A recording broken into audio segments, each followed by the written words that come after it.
Pak Ezra, tentunya semua mata saat ini tertuju bagaimana terkait kebijakan pemangkasan suku bunga The Fed akankah terjadi di tahun ini.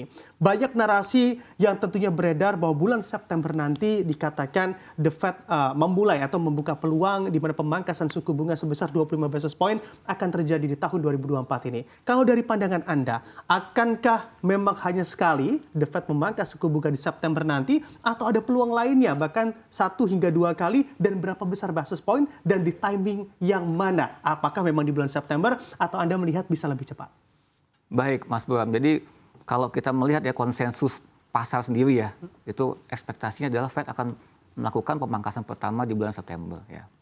Dan kalau kita lihat kilas balik ya, Fed itu selalu istilahnya mengkomunikasikan atau sangat transparan pada saat mereka ingin melakukan suatu tindakan ya. Pada saat sebelum-sebelumnya, pada saat sebelum Fed mau naikin suku bunga beberapa tahun yang lalu, itu mereka sudah mengasih hints yang cukup jelas. Oke, kita perlu naikin suku bunga, ini adalah timingnya. Dan saya rasa hal ini akan terjadi juga di tahun ini, di mana pada saat Fed mau menurunkan suku bunga, sudah clear, sudah mengindikasikan di market sebelumnya bahwa oke, kita akan mulai melakukan pemangkasan suku bunga dan mulai terjadi pada saat atau pada timing yang tertentu ya. Dan kalau kami melihat sendiri sih, hints-hints yang sudah disampaikan oleh The Fed itu memang mengindikasikan bulan September akan ada pemangkasan pertama oleh The Fed ya. Selama tentunya data-data ekonomi Amerika Serikat terus menunjang hal tersebut ya. Kalau kita lihat tadi dari sisi data penganggurannya sudah melampaui level angka 4% ya. Angka inflasi walaupun belum ke target 2%-nya ya, akan tetapi sudah mulai ya berada di level yang terendah ya dan akan continue to trend down ya. Jadi kami sih memang melihat potensi untuk pemangkasan suku bunga The Fed di bulan September ya. Dan setelah itu tentunya akan ada pemangkasan yang berlanjut. Ya kalau ada istilahnya kan the first cut is always the hardest ya. Yeah. Nah, kalau kita sudah ada pemangkasan pertama, yang kelanjutannya itu akan terjadi lebih mudah karena market sudah mengantisipasi, market tidak akan surprise dan itu sudah akan lebih diprice oleh market sendiri ya. Jadi kami sendiri dari Manulife Asset Management Indonesia ya atau MAMI itu kan bagian dari Manulife Investment Management Global ya. Kita memiliki berada di semua berbagai macam negara, tentunya salah satunya adalah Amerika Serikat. Kita memiliki chief economist dan yang dari house view kami adalah Fed akan melakukan pemangkasan up to 3 times tahun ini ya. Yang dimulai di bulan September dan kemudian dilakukan lagi di bulan November dan Desember. Kenapa ya? Karena data-data tersebut yang kelihatannya sudah mulai mendukung pemangkasan tersebut dan ya statement-statement yang harapannya nanti akan ditunjang oleh Fed Chairman di meeting Fed di akhir bulan Juli ini, di mana ya dia akan mendukung bahwa data-data ini sudah mengarah ke pemangkasan suku bunga di bulan September ke depan. Oke, baik. Anda melihat begitu ya bahwa bisa saja hingga 3 kali bahkan pemangkasan suku bunga di tahun 2024 ini. Dilihat juga dari data-data ekonomi yang tentunya mendukung begitu untuk melakukan pemangkasan suku bunga. Tapi juga yang menjadi kekhawatiran pula bagi seluruh para pelaku pasar di muka bumi ini begitu Pak Ezra, sebetulnya tantangan apa yang kiranya dapat pula juga bisa mempengaruhi data-data ekonomi Amerika Serikat yang tentunya saat ini sudah cukup baik untuk pemangkasan suku bunga? Ya kalau kita melihat ya sebenarnya kan tahun ini ya inflasi sudah melandai ya. Tapi pace of the inflation itu belum secepat ekspektasi sebelumnya. Makanya kan kita sebelumnya ekspektasi Fed bisa menurunkan suku bunga lebih cepat dibanding paruh kedua tahun 2024 ini. Akan tetapi kalau kita melihat dengan masalahnya adalah dengan inflasi yang melandai ya, itu menopang daya beli masyarakat di Amerika Serikat. Nah, kalau selama daya beli masyarakat di Amerika Serikat itu masih kuat, ya tentunya inflasi masih tidak akan turun secepat ekspektasi. Itu memang salah satu yang terus dimonitor oleh Fed ya, Bank Sentral di Amerika Serikat. Karena sebelumnya kan kita ekspektasinya ini COVID sudah selesai ya. Sebelumnya yang menyimpan dana ya, banyak tabungan ya.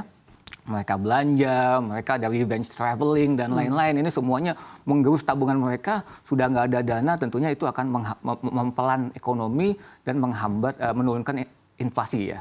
Tapi kan kalau kita lihat sendiri, banyak pemerintah di Amerika Serikat tentunya juga ya, mereka melakukan adalah istilahnya stimulus ya.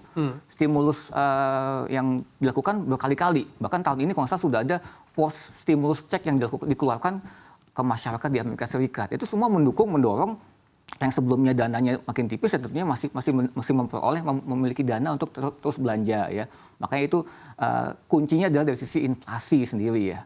Apakah inflasi bisa turun sesuai dengan ekspektasi The Fed? Mungkin nggak ke 2%, tapi selama inflasi keep trending down, itu akan mendorong Fed untuk bilang oke, it's time untuk penurunan suku bunga. Karena di other faktor yang selain itu adalah dari sisi pengangguran ya. Ya kemarin kan dibilang 4% is the number ya, dan sekarang udah melampaui 4% itu. Jadi tinggal angka inflasi ini apakah itu nyaman oleh The Fed untuk melihat oke, ini ekonomi is coming down, kita perlu do something gitu ya. Oke, baik. Tidak harus mesti di level 2%, tapi terlihat trennya tingkat inflasi Amerika Serikat menurun, ini bisa saja membuat The Fed juga percaya diri untuk memangkas suku bunga acuannya. Kita amati juga di mana di Amerika Serikat saat ini sedang dilakukan kontestasi politik begitu, atau pemilu Amerika Serikat juga sedang berlangsung di sana. Apakah hal-hal ini juga bisa saja mempengaruhi terkait kebijakan The Fed memangkas suku bunga, apalagi terkait data-data ekonomi di sana, Pak Ezra? Sepertinya Fed akan tetap independen ya. Ya, mereka tetap akan melihat data-data, itu kuncinya adalah data-data tersebut. Karena kalau kita melihat siapapun yang akan menjadi presiden di tahun November 2024 berikut ini, tetap akan memiliki polisi-polisi yang melanjutkan apa yang sekarang sudah dilakukan ya. Istilahnya polisi-polisi dari sisi stimulus akan terus continue. Ya, mereka tetap akan istilahnya pro growth ya untuk dari sisi Amerika Serikat, karena itu adalah salah satu untuk memastikan bahwa ya dari sisi pemilu akan berlangsung dengan lancar dan mereka bisa government-nya juga lancar ke depannya ya. So I think dari sisi siapapun jadi presidennya itu tidak akan memfaktorkan arah The Fed ke depannya, karena tetap akan fokus kepada data-data ekonomi ya, sedangkan yang policy dari sisi pemerintah baru atau presiden baru akan continue dengan apa yang terjadi sekarang sih. Oke, baik Pak Ezra. Kita kesampingkan dulu terkait tingkat suku bunga The Fed begitu ya. Kita lihat peta perpolitikan di sana, ada Donald Trump dan juga saat ini ada Kamala Harris yang juga menjadi lawan dari Donald Trump setelah Joe Biden mundur. Sebetulnya apakah memang hal-hal tersebut, peta perpolitikan, aktivitas politik juga bisa mempengaruhi bursa Wall Street dan juga nantinya akan berpengaruh juga pada bursa-bursa di kawasan lain? Ya, sepertinya kita kalau market kan intinya tidak suka dengan ketidakpastian ya. Ya, selama kita melihat bahwa kedua kandidat ini istilahnya kita mengerti polisinya itu apa, dan polisinya itu tidak istilahnya out of the box yang akan mengkhawatirkan atau merubah landscape ekonomi global ya. Ekspektasinya bahwa itu Wall Street akan accept, akan tetap menerima siapapun itu. Yang penting mereka mengerti transparansi dari sisi political polisinya apa, economic policy ke depannya apa ya. Dan tentunya ya, kita sudah melihat ya pada saat Donald Trump menjadi presiden apa saja yang dia lakukan ya kan sebenarnya. Dan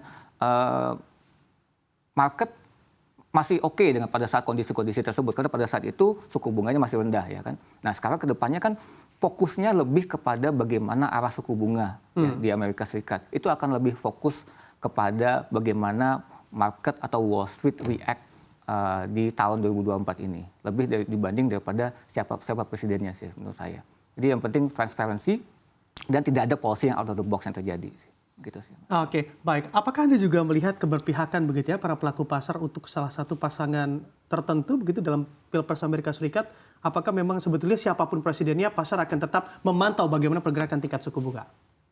Benar, kayak sepertinya yang kedua sih Mas Bram ya. Lebih melihat bagaimana pergerakan suku bunga dan bagaimana kembali lagi independensi dari Fed Chairman itu ya. Jadi selama Fed Chairman-nya itu independen dan melakukan sesuai dengan yang data-data yang keluar, seharusnya sih aman sih pasar.